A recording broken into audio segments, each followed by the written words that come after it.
Dr. Michael Turner, welcome to the Keto Kamp Podcast. Thank you, Ben. Glad to be here. Yeah, we're going to have some fun. You went to three prestigious schools.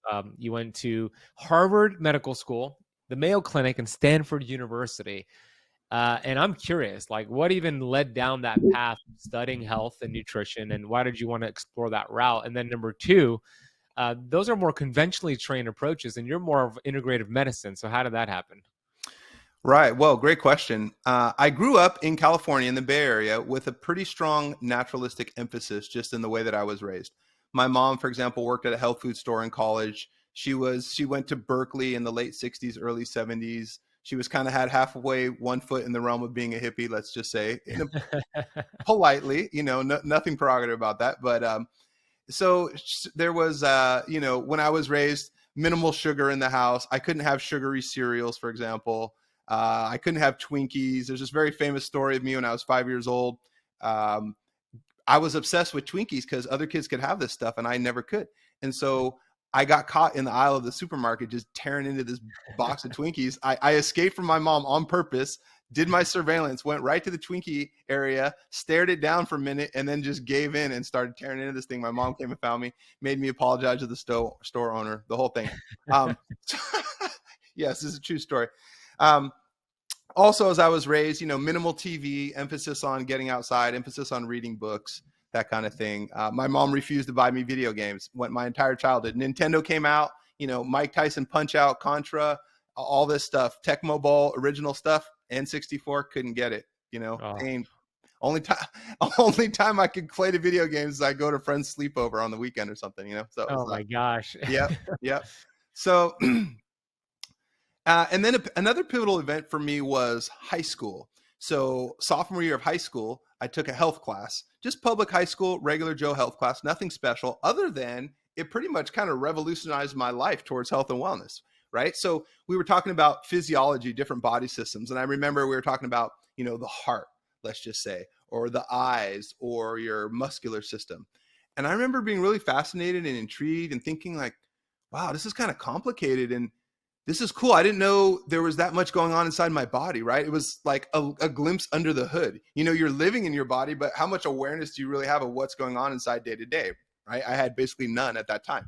So it was very eye-opening and encouraging kind of all at the same time. And I started thinking like, well, having good fitness with your heart and lungs is important. How do I do that, right? Strength training, getting more musculature, parenthesis, high school vanity, wanting to impress girls and stuff like that. But, how do I start training in a way that's going to, put some little bulges on these biceps and stuff. And then one of the things that we did in the health class, we had to write down everything we ate in a day. And this was also very eye-opening. I had never done that in my life, right? Write down everything you ate, grams of fat, grams of sugar, all the ingredients on all the labels, right? And I was shocked, dismayed, right? Consternation, because I'm looking at these labels. I'm like, oh my God, I had a Snickers bar and you know how much saturated fat that thing has and all this sugar and all these processed chemical things I can't even pronounce. Oh my gosh, and then I had, 2 chocolate milks on lunch break and I thought that was healthy. No, it's not. Those things are packed with sugar, right? Oh, and I had some orange juice this morning. Oh, that's not great. And, and I had to, so after I just actually added up all that I ate one day, I was pretty surprised, shocked. It kind of scared me straight. So now imagine me, high school, 16 years old. I go, that's it. I'm making some changes, right? So I got a weight bench as a gift. And so I started lifting weights down the basement. I started running like 2-3 miles frequently, almost every day. And we had hills in my area in California. So I was getting in great shape. I started eating clean. We didn't call it eating clean back then. That phrase didn't exist. I wasn't eating anything that had any kind of fat in it or any kind of sugar. So it was like tuna, oatmeal, beans, whey protein shakes, stuff like that. I mean, dialed out, right? So I was always an athletic kid, but I was also a little bit chubby and I lacked some self-discipline. So that's when this all turned around. And I went to like my lean, clean, got down to my fighting weight, let's just say, and I was just kind of all dialed in. Now, I actually turned out to be a little excessive in high school. My mom had to moderate me back a little bit. That's another discussion. But that's where it kicked off. And then, fast forward, I was blessed, had some opportunities to train at some of the best institutions. I went to Stanford University for undergrad, studied human biology, awesome professors, awesome staff. Actually worked as a school teacher for a couple years out after undergrad and before med school. Got accepted to Harvard, had a great experience, went to the Mayo Clinic, had a great experience. So then I started to just bring these two worlds together, right?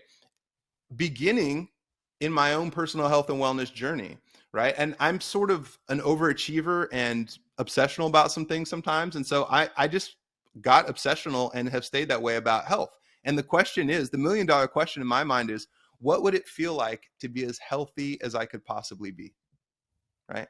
What would that feel like? Am I living in that zone yet? And if not, what would that feel like? And what kind of benefit would that provide for me, right? What would it and the feel world? Like? Yeah. What would it feel like to just be the healthiest, best version of Michael Turner that I could be? And, that's a provocative question in my mind. And so that's driven me. So all the way through med school, I was considered a bit of an anomaly. Harvard, pretty traditional school, as you can imagine. It's in Boston, not the healthiest city in the world, let's just say. In fact, when I got there, I remember I'm like, what are all these people doing smoking? I would see people walking down the street smoking. Like, if you were from California in the Bay Area, that was the most uncool, passe thing you could possibly do, would be smoking a cigarette, right? It's like, oh my God. That's the thing in Boston. It's the opposite. It's cool to be a smoker in Boston. I was shocked. I was like, what are all these people doing smoking and going to Dunkin' Donuts and buying trashy coffee and having donuts every morning with their cigarettes? Like, oh my word. I was just like a fish out of water, So anyway, I was considered a little bit of a strange guy in med school. I would like go to hot yoga classes, in the afternoon. And then I had a little Ziploc bag of supplements tucked in my scrubs that I would pull out, on duty at the hospital, take my supplements, making smoothies, things like that. So fast forward to my professional career then, and I basically help others answer that same question. What would it feel like to be as healthy as you could possibly be?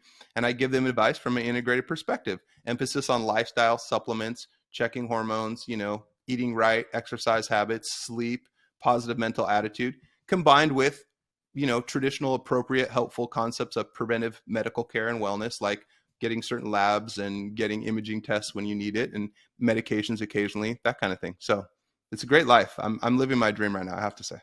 I love it. I love the story too. It's funny that you had your supplements in medical school, and people were probably looking at you like, dude, what are you taking supplements to go and take hot yoga? That's so weird, man. And a lot of that is from what your mom had taught you, right? It's maybe when you were younger, you were like, oh my gosh, I have the worst mom. I can't eat all this sugar and I can't play video games. But do you look back and are you thankful for the fact that she didn't let you do all that? Yes, Ben, 100%. I am. Absolutely. I am. And then I became that parent too, right? So I was like, we don't do video games in this house. No, it's just not what we do. You'll thank me one day. Exactly. Once you're done hating me, about 20 years from now, you'll thank me. You also said something that I love, which was that you became obsessive. And I think as a society, we've kind of demonized that word obsession.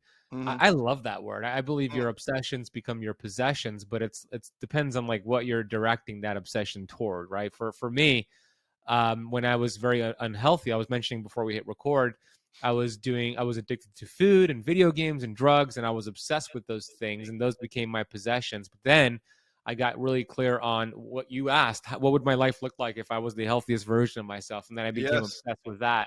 And that's what consumes me, right? So that word obsession could be a great thing as long as it's harnessed the right way. Agreed. Good insight there. Yeah, absolutely. I think a flip side of that, I would use the word discipline. And I like that word a lot too. That was one of two core values that my stepfather inculcated in me that have launched me to success in as much as I can claim that in my adult life, right? He said, there's two key lessons you need to learn. And he just would hammer on these. I'm talking all through high school, especially. And one was discipline. He's like, discipline. He goes, a lot of people think about it. They kind of want to do that. They make a half-hearted plan. They don't get started. Or they get started. They have a setback. They quit, right? Everyone's talking about how they like to lose weight and get in shape and do this and that and become, this and that. But few people have the discipline to actually just get the work done and stay at it. He's like, discipline will set you apart and is a key to success in your adult life. I was like, duly noted, right? So that's one of them. And you're right. It's it's similar to that concept. Yes. Yeah, I love that. Hey, I want to just briefly interrupt the video you're watching to share something with you. One of my favorite companies that I use for health and longevity and biohacking is a company called 𝙆𝙍𝙎𝙬𝙀. And they have a whole range of incredible products, including the blue light blocking glasses you see me wear right now. But one of my favorite products from them is an infrared sauna blanket. That's right. You don't have to spend a ton of money investing in a sauna or spending so much time driving to a facility with the sauna. They actually created a sauna blanket that you could use in the comfort of your own home. And I use this all the time.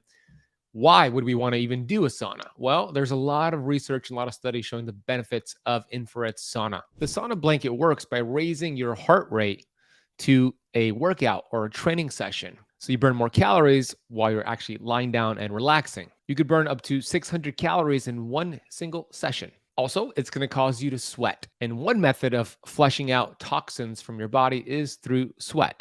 There's also one of my favorite benefits, this endorphin release, endorphin rush you get from using a sauna blanket. And every time I get out of the sauna blanket, I feel like I just got a 60-minute massage. And that's because of the endorphin benefit from it. So how this works differently than a regular sauna is that it works by using infrared light, which heats the body directly rather than the air around you like a traditional sauna. This means you get the same benefit at a lower heat. So it's easy to set up. It's super convenient. 30 to 40 minutes will suffice in terms of the length of the sessions. And you do that 2 to 3 times a week, you're going to feel amazing. Add that to your keto fasting protocol and watch what it does for your results. You could do it while you watch TV. You could do it while you read a book. I do it while I listen to an audiobook. So if you want to learn more about the 𝙆𝙍𝙎𝙬𝙀 products, including the sauna blanket, head over to 𝙆𝙍𝙎𝑗𝑢𝑟.com/Keto Kamp. And if you use the coupon code Keto Kamp at checkout, you'll get 15% off your sauna blanket. And actually, any of their products are 15% off with that code. 𝙆𝙍𝙎𝙬𝙀 hooked you up. So head over to that domain or click the link down below and go get your 𝙆𝙍𝙎𝙬𝙀 products. All right, let's get back to today's video. Discipline, right? Discipline is, I wear t-shirts that say discipline equals freedom because I agree, like your stepdad was right on point. And I was actually having this conversation with my fiance a few weeks ago. She was talking about, and I want to hear your thoughts on this because I had a different perspective than she did. We were talking about why people are just not getting results in life. And she was saying that they lack discipline. And I made the case, and maybe you disagree. I made the case that everybody's disciplined. They're just directing that in the wrong direction, right? They're disciplined to eat the wrong foods every day. They're disciplined to play the video game, to watch the Netflix every day. So everybody's disciplined. They're just disciplined in the wrong thing. So that was my mindset or my philosophy around that. What are your thoughts on that? Yeah, a good way to look at it. I agree with both of you. I can see where you're each coming from on that. We certainly have patterns that are routines and things that drive us, things that we wake up thinking about every morning, get excited about, right? And if they're not healthy, then they're not serving us well ultimately. And I think the key concept there, to your point, is to replace that emotional center of yearning and obsession and enthusiasm, to replace the unhealthy thing with something healthy. Right. And another way of saying that is it's not just enough to say no to this unhealthy thing. You have to learn to say yes to this other thing that is actually more pays off more in the end. Right. So this is the short-sighted immediate gratification.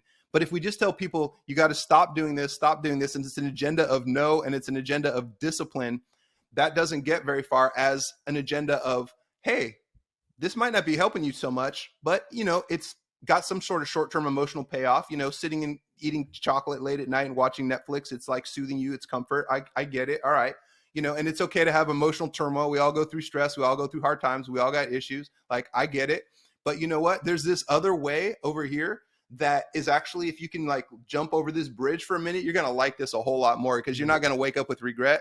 You're not going to wake up, 3 months from now, people being 30 pounds heavier and talking about, oh my gosh, I got to lose all this weight, right? Like this little coping mechanism over here is getting up early. It's going to the gym. It's going swimming in the morning. It's jumping in the cold plunge pool. It's sitting in your infrared sauna. It's making a smoothie. It's sitting outside, getting some sunlight. It's going on a yoga retreat, like whatever. But I can show you this thing over here that ultimately you're going to thank me for later because it's serving your goals better. And you're going to start to love it more because in the end, it's about what we love. As you said, we can love this thing that's sort of completely junky or maybe half heartedly, healthy, or we can learn to fall into love with something a whole lot better. I love the way you broke that down. Yeah. So it's not a matter of like just removing a habit. It's about replacing it and seeing the value in what you're replacing. Because case in point, when you were a kid, they're saying no Twinkies, no Twinkies, no Twinkies, Right. instead of giving you something else. And they found you in the middle of an aisle just gorging on Twinkies. Yes, exactly. Great point. Great point. Right. So now as an adult, I don't want Twinkies. I haven't eaten a Twinkie since, probably shortly after that time. Why not? Right. I have the freedom. I could go buy a case of these things if I want. Right. So it's transformed to my internal sense of myself and what I really like and where my passion and my heart is. Right. And it's not that short-term gratification. I know too much and I'm falling in love too much with how it looks and feels to be healthy. So, yeah, exactly. Yeah. Perfect example. What you resist persists, right? So I love seeing like, how do you replace this habit with something that's going to serve yourself better? To master that one habit and then you stack it from there. It's a great way to go about it. So, Michael, I want to talk about fat loss. I want to start the health conversation on fat loss because a lot of people, they think that in order to lose weight, you just got to be in a calorie deficit. And while there is some truth to that, it's not giving you the full picture. I think it does people more of a disservice just saying, eat less, move more. There's hormones, there's different things at play. So, what do you do at your clinic when somebody's experiencing hormone resistance, weight loss resistance? They lose some 5 pounds, gain it back and forth. Like, what are the common themes you see happening with those patients, and what are some ways to overcome weight loss resistance? Yeah, good point. It can be challenging. The first thing to do is make sure their thyroid is adequately assessed and optimized. This is a big deal, right? So to your point, if people aren't losing weight and their diet's really dialed in and their exercise is really dialed in, honestly and truly, then the reason is hormonal, okay? And then tied into that is genetics, which kind of often ties in here with hormones. But basically, if they're doing these top two things right, it's going to be hormonal or it's going to be genetics that's really tripping them up. So getting their thyroid dialed in is the most important thing. For example, T3, the active form of thyroid hormone, directly tells every cell in your body to make more mitochondria and to fire up the activity of each mitochondria in your cell. So it's like taking all the little furnaces inside your cell, the energy generating centers, and just dialing them up. That's exactly what thyroid hormone does, which is why if you have too little thyroid hormone, you tend to feel cold easily because the blast furnace essentially inside your cell, which is what the mitochondria is, it's not dialed up well. So to bring up thyroid automatically turns up the metabolic output of all of your cells. You will start to lose weight naturally, safely. And it does other things. Of course, people who have low thyroid talk about feeling depressed. They talk about, feeling constipated, dry skin, sometimes hair falling out. So all that stuff starts to get better. And by the way, many people's thyroid is not adequately managed because they'll just get a simple test like a TSH, if you're familiar with this. They'll go to their PCP. The PCP is like, oh, it's normal. And then that's just the end of the discussion. But meanwhile, they clearly have low thyroid symptoms. And my answer, when I explain that to patients, I say, look, the TSH has a range, all right? And you fell somewhere in this range, but that might not be optimal for you, right? This is like, 1,000 people and it's a big old bell curve, but what's optimal for you? It's almost like if you thought of the example of shoe sizes and I said, look, we got a range of shoe sizes, ma'am. I'm just going to throw you one and, walk with it. In fact, run around in it. You should be fine. Oh no, my feet hurt. It's too tight. It's a normal range shoe. Just wear it. Right. That it would be as idiotic as that. Yeah. Oh, that's a great explanation. You're so right, Michael, because that's the gold standard, isn't it? Just looking at TSH, but that's not even telling you much about the thyroid. It's just telling you the communication between the hypothalamus, pituitary, and the thyroid. And then you have, I want you to talk a little bit about testing like all the markers for thyroid. So T4, reverse T3, and what that shows, because I think a lot of people who I've seen this, they're taking T4, but it's converting to reverse T3. So they're not getting that T3 effect where it's helping the mitochondria produce energy. Could you break down the full picture here, what to test and what is happening? Sure. Yeah. I'd be happy to a degree. So I don't utilize reverse T3 too much. So I'm happy to grow and learn more in that. It's sort of more of a cutting edge concept. There's a little bit of debate about how helpful is it, et cetera. But what I standardly use would be a free T3, a free T4 measurement, a TSH, and then checking for thyroid antibodies as well. Thyroglobulin antibodies, antithyroid peroxidase antibodies, if you're familiar with that. Yeah. And basically the big picture, as you mentioned, your brain is signaling your thyroid. The signaling hormone from your brain is TSH, thyroid stimulating hormone. And then your thyroid puts out the thyroid in the form of T4.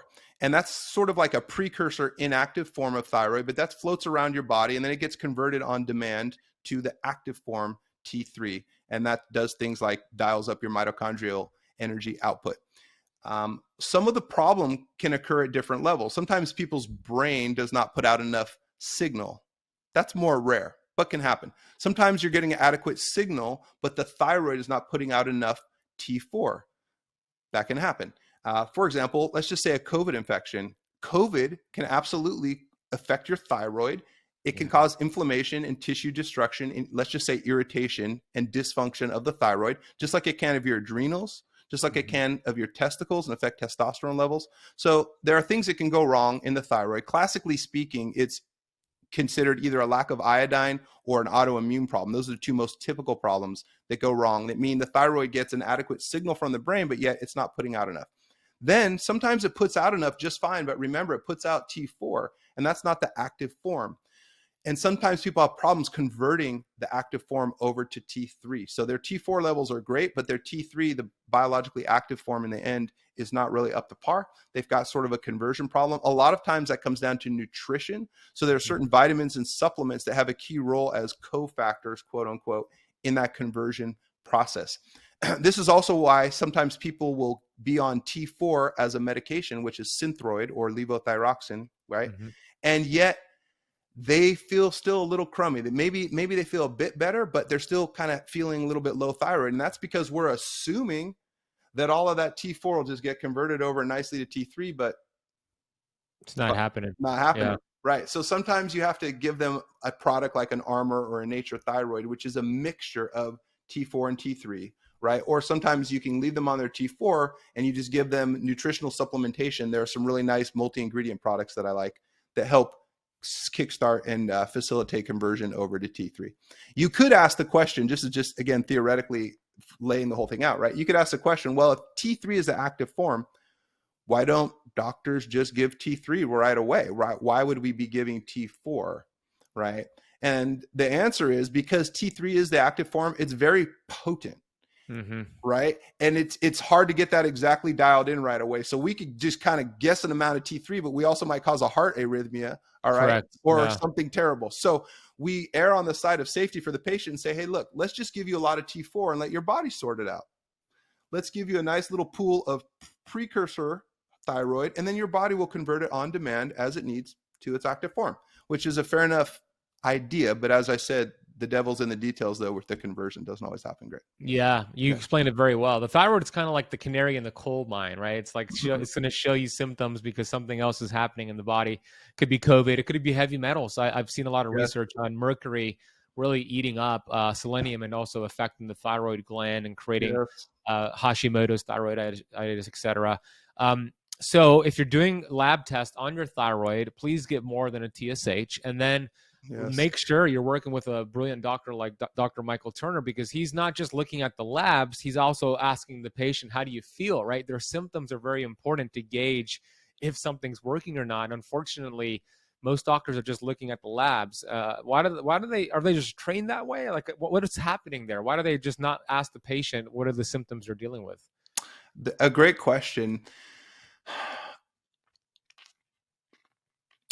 Sometimes I would say there are different reasons, centered probably around 2 points. So the first point would be time, the time involved to have the discussion, to listen, to elicit all the symptoms, right? If you're pressed for time and you're a primary care doctor and your patient wants to talk about 5 things, and one of the 5 is their recent TSH number, you just kind of feel, let's say, overburdened, and you don't have time to delve into it and do this whole talk like I just did that took 5 or 10 minutes, but all explanation, right? But when I work with patients, they love that because I take the time, I explain the stuff, they love it. Sure, they do. That's rare. Yeah, but a lot of doctors in that clinical interaction, unfortunately, with the like MIC medicine, fast food medicine concept, in traditional medical systems, it's just the pace isn't there to really want to think deeply or to elicit deeply information from the patient. So that's one reason.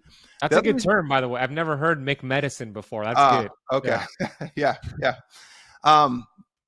I think the other reason is comfort and familiarity and confidence. Let's actually use the word confidence, right? So it would be the difference between an endocrinologist or a well-trained integrative medicine doctor versus a primary care provider, right? So you're looking at a lab value which says the patient's normal, maybe at least kind of somewhat, right? And then you're listening to the patient, they're telling you they're abnormal. So it takes a bit of confidence to overrule that lab, right? And to know, hey, I know what the clinical signs of low thyroid are. I don't care what the TSH is. The patients tell me they're cold, constipated, dry skin, hair's falling out, depressed, sluggish, all of this stuff, right? I know that that's low thyroid. So even if the TSH number is roughly in this normal zone, I know that this patient needs something more than that. That takes a bit of confidence. It takes a bit of acumen, as you can imagine, right? It takes a bit of subtlety. And this is important because so many aspects of medicine are like this, Ben. It's not just a discussion of TSH. We'll just use that as an example, but I'll use an example of an MRI, right? I did a lot of spine and neuroscience rehab in my day. Actually, I was recruited to work at a neuroscience center in my state of Washington. That's how I ended up here. But the same thing is true with an MRI and the neurologic pain or deficit that the person may be having. Person comes in and says, my back's killing me. I got this constant pain in my leg. It's like electrical, it's stabbing. My leg is tingling, it gets numb, and it's weak. I'm limping. I have to use a cane. Okay, let's get an MRI. We get the MRI. The MRI shows some mild changes, nothing really significant. What do you do with that? Right? So a less confident doctor who's not as sophisticated will just say, well, man, gosh, the MRI is not terrible. I know probably something's wrong, but a little bit more PT, maybe tough it out, and here's some pain meds. Versus someone who's really in the game will say, oh no, this is a serious nerve problem. The MRI might have missed it because first of all, MRIs are done with the person laying flat. And when you stand up, things can shift and change, right? But number two, even a mild compression on the MRI of a nerve can actually produce a major clinical symptom, right? Because the MRI is just the way something looks. It's not the way it feels. You need the actual person to tell you how it feels. And so in the spine world, we know this. We know that the imaging finding does not correlate strongly many times with the patient's symptoms. And the opposite is true. Sometimes the imaging looks terrible and the patient looks great. You don't want to make too much out of that and start sending them places to do a bunch of things that they don't need done. So this is where you have some sophistication, some confidence, I guess is my wrap up on that point. Yeah, no, it makes total sense. That's the sign of a good doctor, a good health practitioner. You're listening to the patient, to the client, not just treating the labs. And the labs could show things that are helpful, or it could miss things. I mean, it's really a matter of like, how is the person in front of you presenting themselves? Yeah. And if it's clear that their hair is falling out, their outer eyebrow is thinning, and their skin is dry, they have trouble losing weight, like those are red flags that there's a thyroid issue going on there. And, on the topic of thyroid, let's stay here for a little bit because I'm in the keto space, right? And I love keto, but I don't teach it long-term. I teach keto flexing, which is my book, Keto Flex. And in the book, I have an entire chapter on why we don't want to do keto long-term. Because what I've seen with, especially women, but also men, with those who have chronically low levels of insulin, which is another problem, that conversion from T4 to T3 does not happen as efficiently because insulin helps that conversion along with the liver, the gut, and the kidneys. But that conversion, and then I see these thyroid issues with chronic long-term ketosis, chronic fasting, which I love fasting, but too much fasting. So have you seen that clinically with your experience? Have you seen anybody come into your clinic doing long-term keto or too much fasting with some thyroid conditions? Not so much, Ben, not so much. I'm typically more on the side of encouraging people to consider the idea of intermittent fast, right? Or consider the idea of lowering their insulin, that type of thing. So more initiatory discussions, that's typically what I see. So to your point, I don't have as much experience with the really long-term heavy hitting keto people as you do, I guess, in your world there. Yeah, that makes sense. And for those people, like for sure, do keto, do intermittent fast, right? I want to talk more about that with you. But before we get there, anything that you want to mention? So you mentioned the thyroid and how it works, but any other ways we could improve that thyroid function that we didn't discuss already?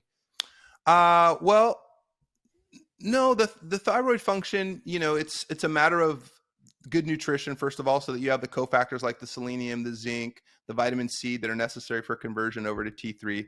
That's a key part. Other than that, I would say, sleep and avoiding stress, because sleep is where a lot of your hormones cycle through. People maybe kind of know this, but I don't think they understand it as much as they should. That there's a circadian, rhythm, of course, to our body, but it's very much so to our hormones, right? We don't put out the same amount of hormone at all times 24/7. And think about it like a very intricate clock, one of those old grandfather clocks or something, some Swiss finely machined clock with all these gears, right? And you got to wind this thing up every so often, and then it sort of slowly unwinds, right? That's our hormonal system. In fact, that's our neurochemical system in our brain, neurotransmitters, the whole thing. And sleep is a wind up time. Well, if you're getting crummy sleep, because it's interrupted or it's just short duration or whatever, you don't have as much wind up, and then you're kind of getting wound down the next day. You with me? And then this happens, and then you're kind of like wound down, and then that adds up over weeks, months, right? So poor sleep will equal hormonal dysfunction, guaranteed. Leptin levels will go the wrong way, insulin, growth hormone levels will go the wrong way, testosterone, all that, right? So part of getting your hormonal life organized is to get consistently good sleep. This is a huge deal. It's one of the first things I talk about from an integrative medicine viewpoint with people. I talk about the concept of deep sleep, and I talk about the concept of really getting dialed in on sleep hygiene. My quick and short point on that would be also to tell patients that it's not normal. It's at least not healthy to wake up in the night. Okay. It's kind of normalized. Sometimes the patients will come in and go, how's your sleep? Oh, fine. How many times you get up? Oh, just 2 or 3. So you consciously wake up and get out of bed and walk down the hall and do some business and hit the button on the toilet and wash your hands and go back to bed like multiple times every night. And that's just normal and fine. I go, no, sorry. Good sleep is actually uninterrupted. You go to sleep, the next thing that happens, your alarm goes off. Okay. Or you wake up naturally, even better. Anything less than that, that wasn't a great night of sleep. All right. So we have to stop normalizing, I get up 2 times to let the dog out and, all this stuff. Now, sometimes we have to do some medications that will help people as far as like with their bladder and things, prostates and this and that, but that can be solved. That problem can be solved. I can't tell you how many times I've had people come in and say, oh, my sleep is crummy because I get up a couple times at night because of my bladder. I'm like, we can solve that problem. And then we do, and their whole world turns around, right? Or their pain. I go, well, let's just give you a little bit of an anti-inflammatory or something at bedtime. Could be naturalistic or it could be some ibuprofen or something, but you don't have to let's sit there with an achy shoulder all night. Same thing. Sleep gets better, hormones get better. But my other quick point on sleep, besides we want it to be uninterrupted, is we want it to be shifted earlier in the night. That's really important, okay? Let's say 7 hours of sleep. If you go to bed at 9 p.m., right, and you wake up at 4 a.m., that's 7 hours of sleep. But that's not the same as if you go to bed at 1 a.m. and wake up at 8 a.m. You with me? Not even close. That front-loaded nighttime sleep is way more restorative, way more healthy. So again, sometimes people have to get some lifestyle changes in place. They're used to staying up late, watching TV, this and that, falling asleep in the living room and the lazy boy. Then they finally get up, and finally, by the time they go to bed and get some real sleep, it's like 12:30 or 1, and then they just wake up late and they think that was great sleep. It wasn't. It's front loaded very much. Again, it has to do with circadian rhythms. Think about what time does it get dark, right? Like before we had industrial lighting and the industrial revolution, all this, and we were living with just natural light and fireplaces and, fires. What time does it get dark? It gets pitch dark about, right? Depends on your latitude, but let's just say 5:30, 7:30, somewhere in there. People go to bed shortly, not after that, right? I mean, it's natural. And then you're going to wake up when it gets light. What time's the sunrise? Look it up, right? So that's basically your natural cue for how we should be sleeping. Hey, I want to take a minute to share something with you as we take a break from the video you're watching. One of the most common things I see to why people don't have enough energy levels, they have trouble building lean muscle mass, they have brain fog, fatigue, and they don't feel good is because of a deficiency in a hormone called testosterone. Now, testosterone is a very important hormone to have in a healthy amount for both men and for women. So how do you reclaim your vitality? How do you reclaim this very important fat burning and muscle building hormone? Well, you can do it with a powerful supplement called Upgraded T. It has been my go-to for naturally elevating testosterone levels. Upgraded T is from Upgraded Formulas, and it contains the highest quality of ingredients that have been proven scientifically to increase testosterone production. Now, as I mentioned, if you're a woman watching this is very important for you just as a man watching this right now. Upgraded T is a natural and safe way to boost testosterone levels. When you boost testosterone levels, it's going to increase your sex drive, vitality. It could help replace fatigue with all-day energy. It'll help you lose that stubborn belly fat. testosterone is required for fat burning. So it'll help you with the last 5 to 10 pounds that you're looking to lose. It helps you be in a better mood, helps with your memory and focus. So here's the 3-step approach. Step 1, take 2 capsules of upgraded tea with water every morning. It does not break your fast. You can have it with food or without food. Step number 2, notice your energy levels and dominate your day with more confidence and more vitality. Step number 3, wake up the next day having better sleep and just keep doing what you're doing. As simple as that. So if you want to get your hands on upgraded formulas, upgraded tea, and any of their awesome products like their upgraded magnesium and their hair mineral analysis testing kit, head over to upgradedformulas.com. And if you use the coupon code ketosis at checkout, they're going to give you 15% off your entire order. That is upgradedformulas.com. Ketosis at checkout. We're going to drop that link down below. And let's get back to today's video. Yeah, I love that you took a deep dive into sleep. Yeah, it's fundamental to your point, Michael. So if you're in the habit of going to the gym at 9 p.m. at night, you're doing it wrong. Mix that up and get to bed early and maybe go to the gym in the morning, because you're going to get more of that deep sleep, growth hormone surge, and all the amazing things that happen, which typically you want to go to bed just a few hours after the sun sets. That were designed that way. The suprachiasmatic nucleus, which is that circadian clock we have, is designed for that. The artificial light disrupts that. And I'm pretty good with my sleep. And I teach this to my students. I have the Oura Ring. Are you familiar with the Oura Ring?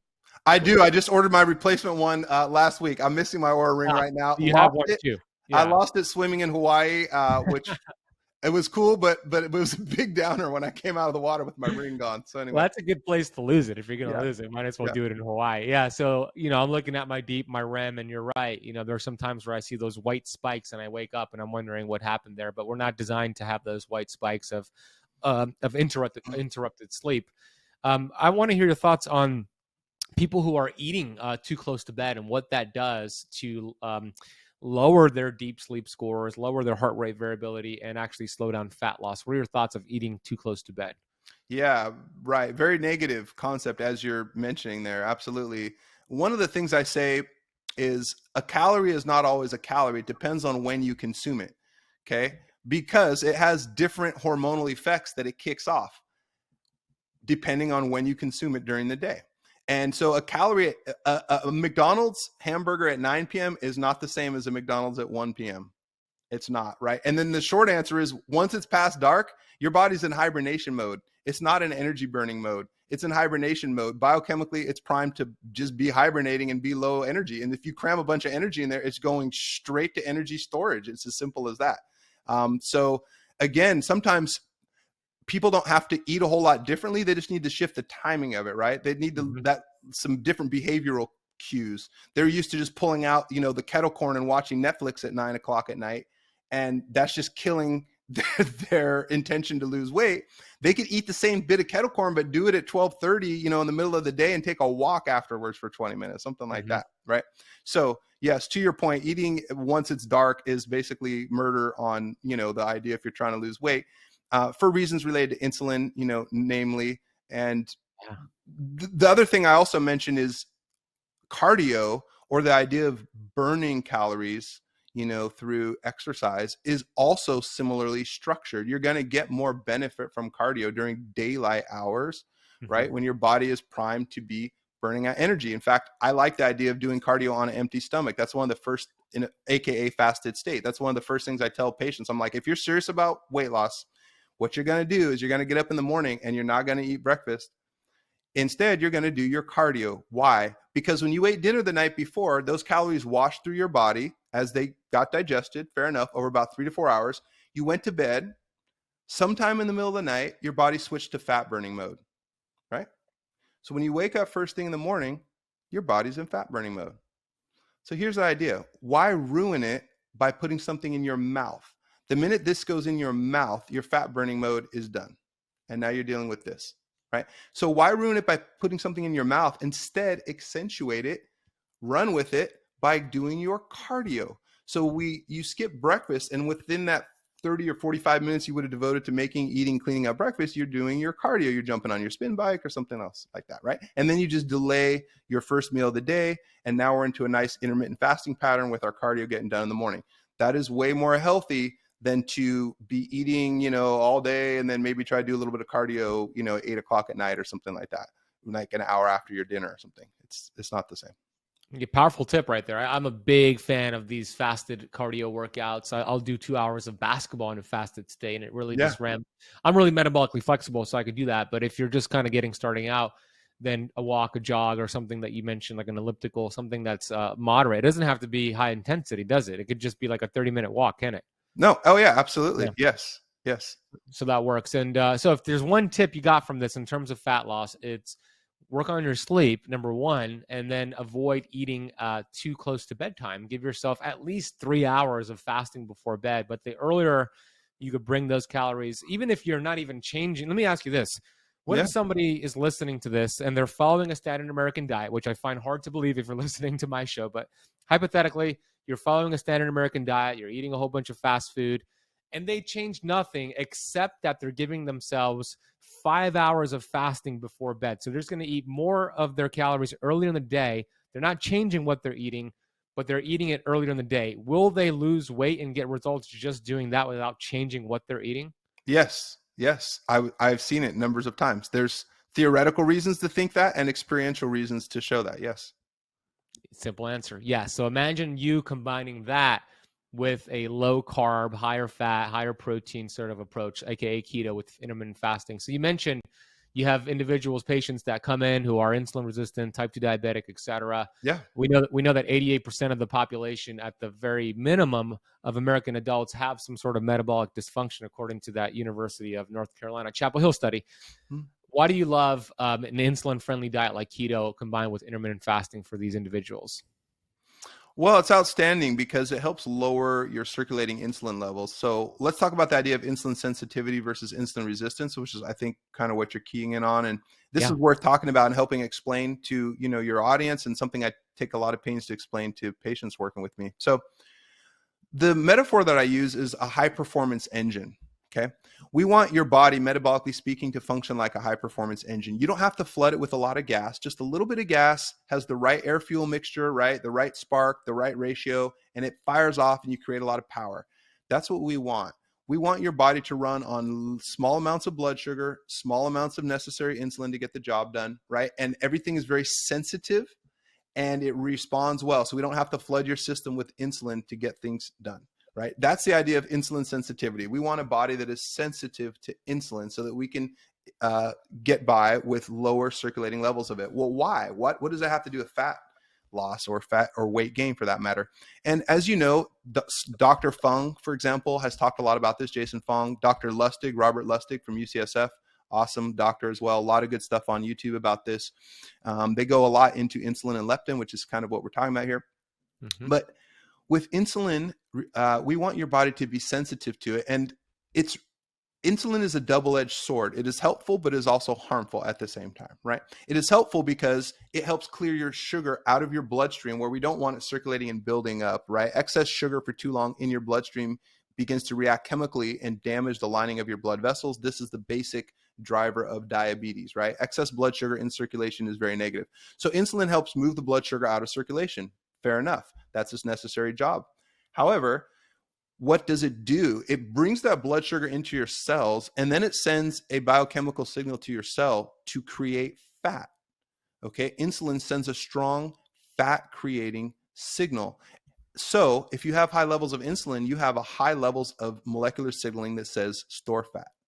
Another way of saying that is it is impossible to lose weight if you have high circulating levels of insulin. It is impossible because your body is receiving a signal 24/7 that says store fat. And you can try to fight that. You can eat, cabbage and, water and this and that, but you're going against your biochemistry if you got high insulin because it's sitting there telling your body, sending your body a signal to store fat. So we want to lower insulin levels, and we want to do that by creating a state of insulin sensitivity in which your body gets the message, hey, I don't need to secrete that much insulin in order to get the job done. That's great. So then the $1 million question is, how do we boost insulin sensitivity, right? And this is what you're getting at. Intermittent fasting definitely will do it. Low carb, low sugar diets, more protein, more healthy fats, definitely. Exercise boosts insulin sensitivity. And then certain supplements. There's an important enzyme called AMP kinase. I don't know if you've heard of that. This is worth knowing about a little bit if your patients want to dive into it. AMP kinase, AMP, and then also just with the letter K, AMP K, a lot of times. This is a super important regulatory molecule as regards energy output. And so anything that stimulates AMP-K is very good as far as we're concerned. It's going to work to lower insulin levels. It's going to work to lower blood sugar. And certain supplements stimulate AMP-K. One of my favorite is berberine. Okay, berberine very strongly stimulates AMP-K pathways. So does resveratrol. So does alpha-lipoic acid, by the way. So does something called EGCG, 𝙆𝙀𝙎𝙬𝙏 𝙆𝙀, which comes from green tea. So you can start to give patients these supplements as well as do the lifestyle things and hormonally turn the situation around. I love that. Great explanation. And then fasting also helps activate AMPK as well. So you combine all that. Maybe you take some berberine or some, what was the other one you mentioned? Resveratrol. Alpha-lipoic acid. Alpha-lipoic acid. Does apple cider vinegar have that same effect of AMPK? I know that it lowers postprandial glucose, but is it in the same mechanism?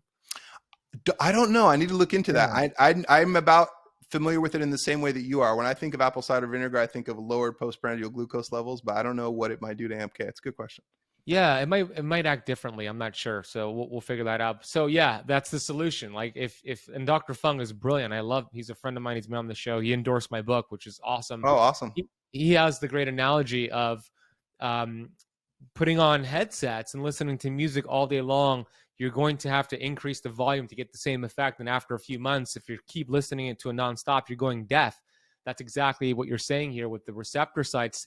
They're going deaf to insulin. So you have to keep pumping it out. So the solution is dial down the music, eat less carbs, eat less often, get the sensitivity back, AKA lower the music and your hearing comes back. And that is the solution that you mentioned. Yes. Exactly. I love that. Yeah, we're on the same page. So, okay, last question is this. I talk about a supplement. You mentioned a few great supplements. We didn't talk about this one yet. It also has been proven to be anti-inflammatory. I would venture to guess, and I would hypothesize that it also will help lower postprandial glucose. I've seen it help with sleep. I've seen it help with raising oxytocin, serotonin levels. Dr. Joe Dispenza has seen this with brain scans as well. It's called vitamin G, and I call it vitamin G because it's the practice of gratitude. I call it vitamin G, Doc. So my question to you is, what are your thoughts on a gratitude practice? And then what are you grateful for today? Oh, cool. What a great question, Ben. That's you surprised me with that. That's cool. You had me going. I'm like, what was doing all that?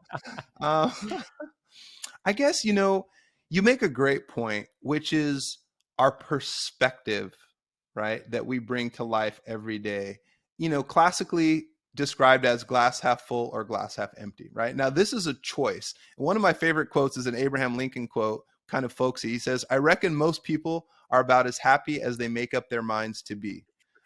There's a lot of truth in that, right? Like we can look at the same situation, but we can decide actually to be happy. We can decide to count our blessings, right? We can decide to be grateful for what is there in our lives, for what we do have, instead of disgruntled and embittered about what we don't have, right? It's just a different mindset of looking at some things. And so this is extremely conducive to health and wellness overall. The mind-body connection is extraordinary. I talk about this with patients quite a lot. An obvious example is anxiety, right? If you're anxious, it's going to have physical manifestations. Your blood pressure will go up, right? Your blood sugar will go up. You'll feel a sense of muscle tension. You feel a sense of fatigue. It's siphoning off, other neurotransmitters that should be created because you're just stressing so much, right? Your cortisol levels go up, like all of that.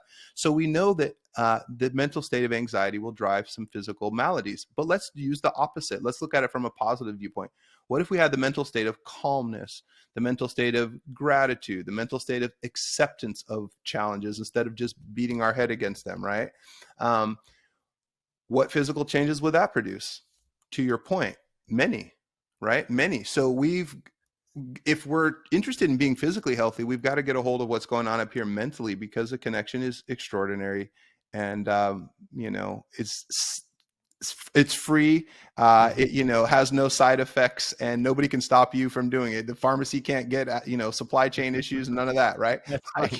You can't overdose on it. Like can't overdose on it. Dog can't eat it, whatever. You know, you can choose to look outside and see the birds and see the sunlight and see the trees and realize that we're in the middle of a glorious, I don't know what you call it, experiment or experience, let's just say, you know, I mean, spiritual experience in a totally, human body. Yeah. totally. Yeah. It's very metaphysical.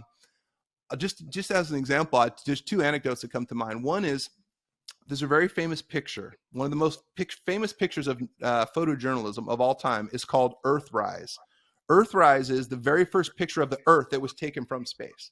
Okay. And I think it was taken like with one of the first Apollo missions or something like that. But it's the first time we ever had a camera in space to turn back and look at the Earth. Before, we always had a sunrise or a moonrise, but the picture Earthrise is extraordinary because you see the Earth coming up. It's looking like it's the moon, but it's that globe, right? And it's coming up into the screen. And every time I look at that picture, I get emotional because, Ben, what do we see all around it? We just see blackness, just emptiness, just space, right? Just empty space. And then there's just this beautiful orb sitting there that has perfect conditions to nourish and sustain life. And here we are all together on this orb, right? Like there's nowhere else to go. Okay. There's nowhere else that's hospitable that we have the technology to find and to go to. So here we all are on this lifeboat, let's just say in the middle of the ocean, right? Now, are we going to appreciate each other? Are we going to make it great? Or are we going to make it a crummy experience, right? Are we going to destroy it and destroy each other and, you know, trash each other's sandboxes? Or are we going to play together nice and make the best of it? Because here we all are. We are on this lifeboat in the middle of space. There's no place else to go.